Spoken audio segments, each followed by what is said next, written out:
天自卓绝的子孙出现，方得到那么两家的回天乏术啊！陈平安，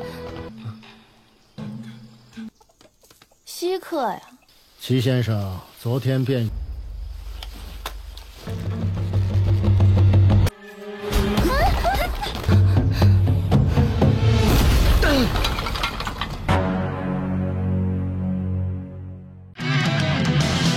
Halo guys, kembali lagi bersama Mimin di channel Series. Bagaimana nih kabar kalian hari ini? Semoga masih tetap sehat, semangat, dan kuota masih banyak ya.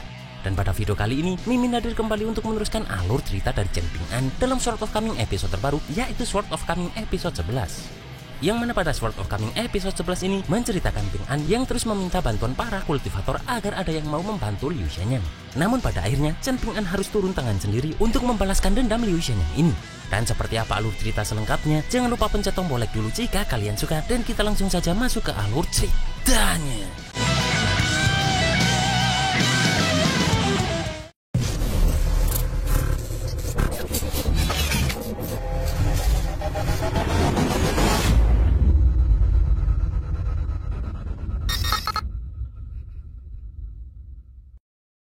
Terlihat di sini Li Hong sang kepala keluarga Li memberikan hormat kepada Ban Zhanyuan yang sudah kembali bersama Tao Zi. Kemudian Ban Zhanyuan meminta Tao Zi istirahat dulu di tempat ini karena dirinya masih harus melakukan sesuatu.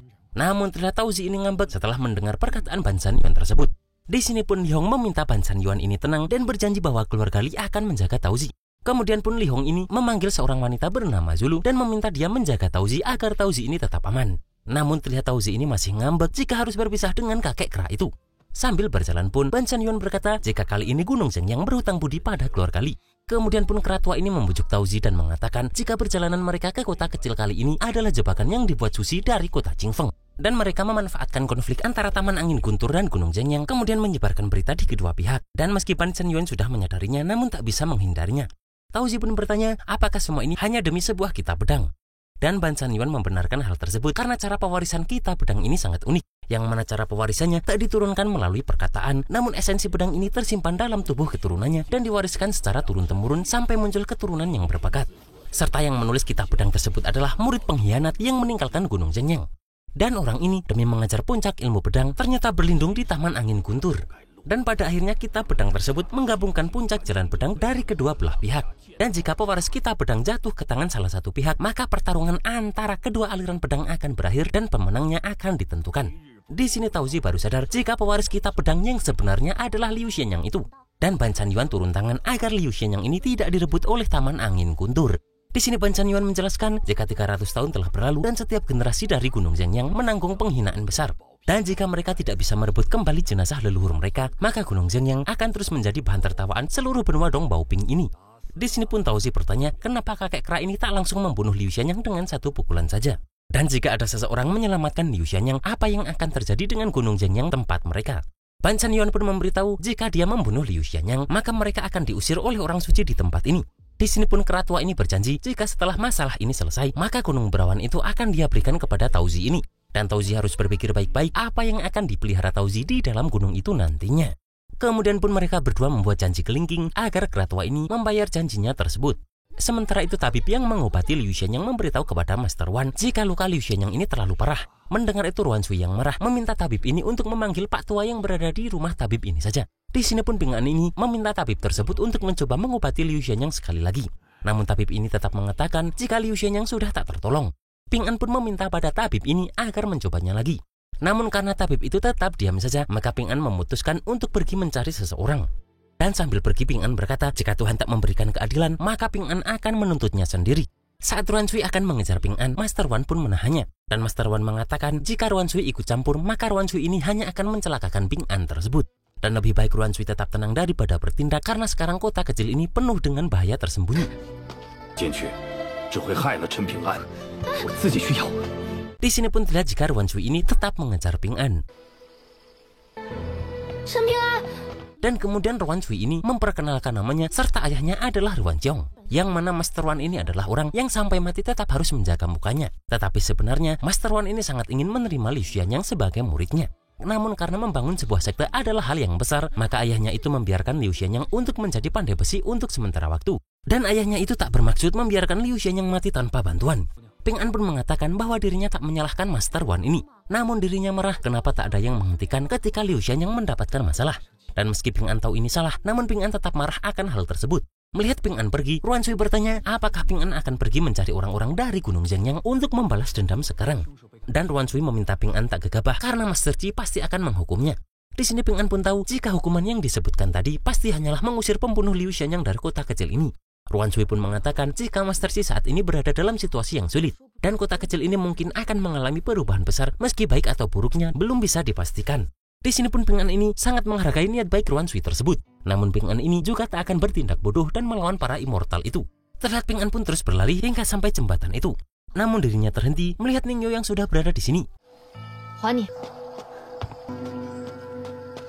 Di sini pun Ningyo memberikan kantong itu kepada Ping An karena dirinya yang sudah berjanji kepada Ping An untuk melindungi Liu Xianyang malah gagal dalam hal ini. Dan Ningyo merasa bahwa dirinya sudah mengecewakan Ping An. Namun Ping An meminta Ningyo menyimpan uang itu karena dirinya sudah tak membutuhkannya lagi. Melihat sikap Ping An ini, Ningyo marah dan bertanya apakah Ping An pernah ditampar ekor sapi saat kecil. Dan Ningyo tak menyangka jika dengan kemampuan Ping An yang kecil itu, Ping An berani berniat membalas dendam pada monyet Gunung Zhengyang itu. Dan di sini pun Ningyo ini berkata bahwa dirinya yang akan menghadapi Ban Zhan Yuan tersebut. Di sini pun Ping An meminta Ningyo tak mengembalikan 2 kantong uang itu jika Ningyo punya keyakinan untuk membalaskan dendam Liu Xianyang. Ping An juga mengatakan jika Ningyo ini hanya berbisnis dengannya dan bencana seperti ini tak seorang pun yang menginginkannya. Dan pasti Liu Xianyang pun tak ingin Ningyo bertindak seperti itu. Di sini pun Ningyo mengatakan jika selama menjelajahi dunia ini, Ningyo tak pernah menghindari ketika bertemu kesulitan, begitu juga di tempat ini. Mendengar itu pun Ping An meminta waktu setengah hari karena Ping An akan mencari 3 orang lebih dulu. Dan setelah itu, Ningyo baru bisa membantu Ping An. Ningyo pun langsung menyetujui hal tersebut dan bertanya siapa 2 orang yang akan Ping An cari selain Master Qi Jingjun. Namun Ping An pun tak mau memberitahu Ningyo ini. Sebelum pergi, Ningyo memberikan sebuah pisau yang mana pisau itu adalah pisau rok unik dari kampung halaman Ningyo yang mana setiap perempuan memilikinya.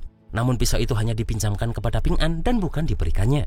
Ping An akan mengambil itu, Ningyo pun meminta Ping An menggunakan kedua tangannya untuk menunjukkan sopan santunnya. Kemudian Ningyo memberitahu jika kulit keratua itu sangat tebal, bahkan senjata biasa pun tak akan bisa menyakitinya sedikit pun. Apalagi pecahan keramik milik Ping An itu pasti tak ada gunanya kepada Ban Zhan Yuan tersebut. Ping An pun terlihat bingung karena pisau ini benar-benar akan membuat orang mati. Namun Ningyo berkata jika orang mati yang Ningyo lihat lebih banyak daripada orang hidup yang pernah dilihat Ping An. Dan Ningyo pun meminta agar nanti mereka berdua bertemu di sumur besi. Mendengar itu pun Ping An sekarang sudah tak takut jika harus mati. Ya. Ping An pun langsung menemui Zigui dan tanpa basa-basi, Zigui memberitahu jika tuannya itu sedang tak ada di rumah. Namun di sini Ping An mengaku bahwa dirinya mencari Zigui ini. 我是来找你的。可惜我家公子不在。稀客呀。 Di sini Zigui merasa dirinya hanyalah pelayan kecil dan tak bisa mengerjakan pekerjaan berat apapun. Kemudian di sini Ping An pun memberitahu jika Liu Xianyang dipukul sampai terluka parah dan bahkan tabib yang sudah memeriksanya tak bisa berbuat apa-apa. Ping An juga menceritakan di hari salju yang turun deras waktu itu, Ping An melihat Wang Zu atau Zigui ini di depan rumah Ping An. Dan saat itu juga Ping An tahu bahwa Zigui ini berbeda dari orang-orang di kota kecil ini. Dan Ping An yang sudah menghabiskan selembar daun belalang namun hanya bisa membuat nyawa Liu Xianyang bertahan sedikit saja. Maka dari itu Ping An kesini untuk meminta daun belalang kepada Zigui ini.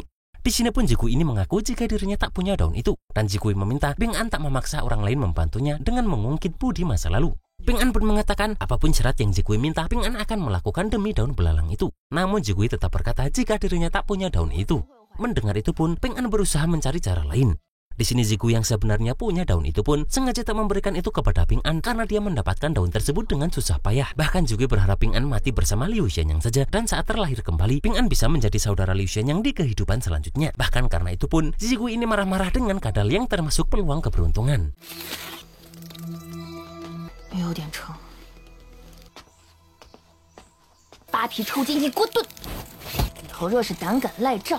Setelah itu pun terlihat Ping An pergi ke tempat Master Qi. Namun Ma Zhan memberitahu jika Master Qi sedang pergi ke pedalaman gunung kemarin bersama 3 tamu dari luar kota untuk mencari sesuatu yang langka. Dan perjalanan pulang pergi ini setidaknya beliau butuh 3 hari. Mendengar itu pun Ping An berniat pamitan pergi. Namun Ma Zhan ini memberitahu pesan Tuan Qi bahwa beliau sudah menjelaskan pada Ping An tentang wanita dan sumur. Dan tak peduli Master Qi ada di sini atau tidak, hasil akhirnya tetap tidak akan berubah. Kemudian Ping An pun pergi ke bagian keamanan untuk menemui Song Changjing dan meminta agar Changjing ini menyelamatkan Liu Xianyang. Bahkan jika Changjing tak bisa menyelamatkan Liu Xianyang, setidaknya dia bisa menegakkan keadilan untuk Liu Xianyang. Di sini Song Changjing mengakui bahwa dirinya memang hebat, namun seumur hidupnya dia hanya bisa membunuh orang dan tak pernah menyelamatkan orang. Apalagi dengan alasan apa Song Changjing harus melanggar aturan besar di tempat ini hanya demi Ping An. Serta tak mungkin hanya demi 3 kantong uang membuat Song Changjing yang adalah raja kecil dinasti Dali menyalahi Gunung Zhengyang. Dan jika berita ini tersebar, maka Changjing akan menjadi bahan tertawaan seluruh benua Dong Baoping ini. Di sini pun Ping An bertanya bagaimana agar Song Changjing ini mau bertindak demi Ping An. Dan Ping An meminta Changjing mengatakan persyaratannya, tak peduli Ping An bisa melakukan itu atau tidak. Di sini pun Changjing berkata jika dirinya tak berniat mempersulit Ping An ini. Namun kenyataannya sudah lama Liu Xianyang berada dalam situasi yang mematikan.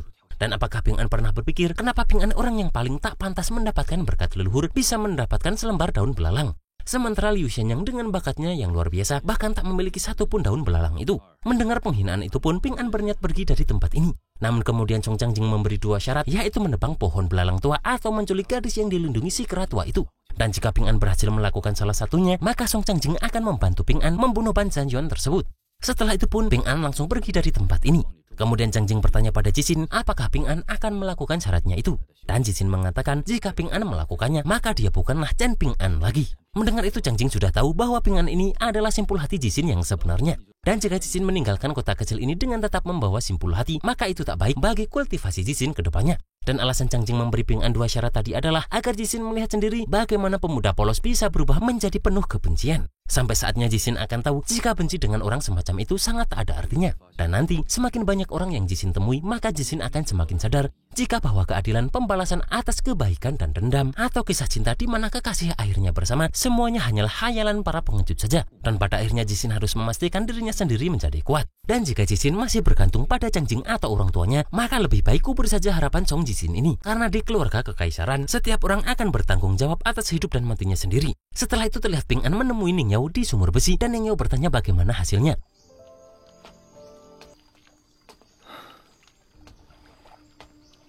Di sini pun Ping An bertanya pada Ning Yao jika ada wanita jatuh ke sumur ini, namun jika menyelamatkannya akan menyebabkan kematian, apakah Ning Yao akan menyelamatkan orang itu? Ning Yao pun menjawab bahwa dirinya akan menyelamatkan orang itu, bahkan dirinya akan menghancurkan sumur ini menggunakan 1 tebasan pedang.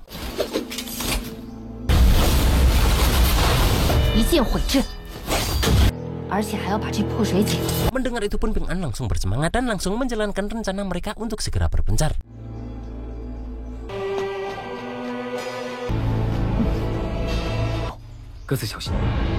Setelah itu terlihat Ping An mengambil semua peralatan yang akan dipakai dan kemudian langsung bersiap memulai misinya.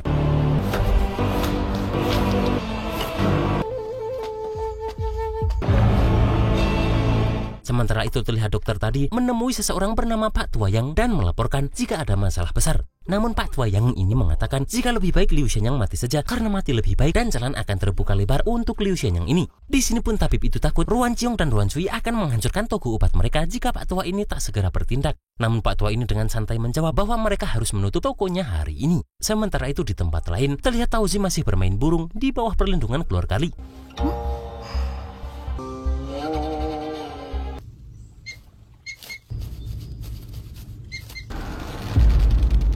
Namun terlihat lemparan batu yang mengenai sangkar burung tersebut.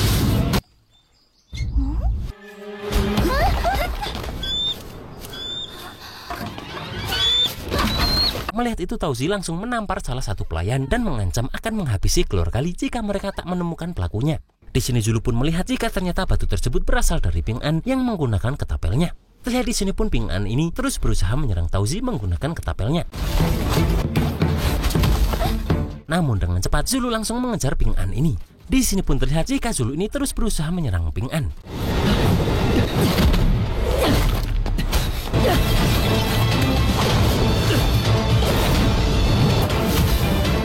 Namun dengan kemampuan seadanya, Ping An terus berusaha menahan serangan tersebut.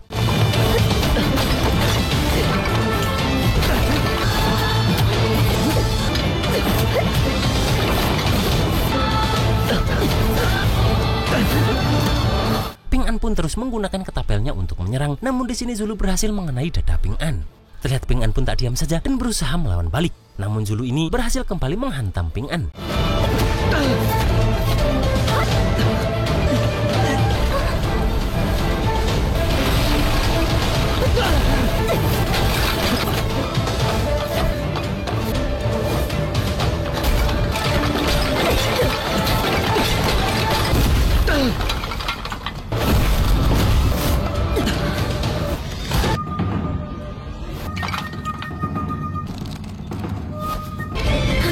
Di sini pun Ping An mengarahkan ketapelnya itu ke arah Tauzi yang membuat fokus Zulu ini buyar. Namun melihat Zulu terjatuh dan akan terkena benda tajam, Ping An masih mau menolong Zulu ini.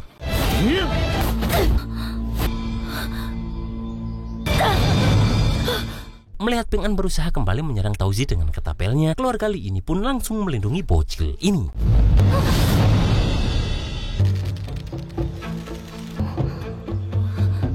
Dan itulah guys, alur cerita Sword of Coming episode 11 ini. Mimin sih nggak nyangka ya kalau Ping An yang punya kemampuan hanya secuil berani datang ke kediaman keluarga Li untuk mencari Tauzi. Dan apakah Ping An akan berhasil menculik Tauzi atau malah Ping An akan dihajar oleh Ban San Yuan? Kita tunggu saja dalam Sword of Coming episode 12. Akhir kata, selamat ngapain aja buat kalian semua dan see you next episode.